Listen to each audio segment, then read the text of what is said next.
একটু শুয়ে থাকি, বন্ধু যেহেতু আসে নাই একটু রেস্ট করি।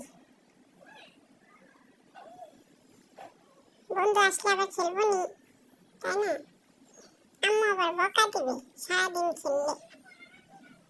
আমার তো খালি সারাদিন খেলতে ইচ্ছা করে। রেস্ট করতে বসে আবার আমি খেলা শুরু করছি। এখানে শুয়ে থাকি, আম্মু যখন চলে যায় মাদ্রাসায় তখন আমি এখানে শুয়ে থাকি, এখানে আমার ভালো লাগে।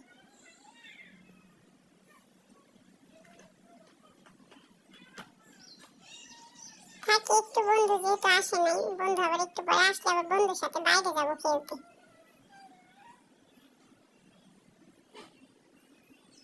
সারাদিন খেলি তাই আম্মু খালি রাগ করে। আম্মু বলে সারাদিন কেন খেলা খেলা খেলা, লেখাপড়া বড় অবহেলা।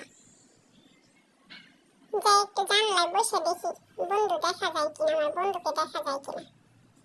বসে থাকি, বন্ধু তো এখনো আসেনি।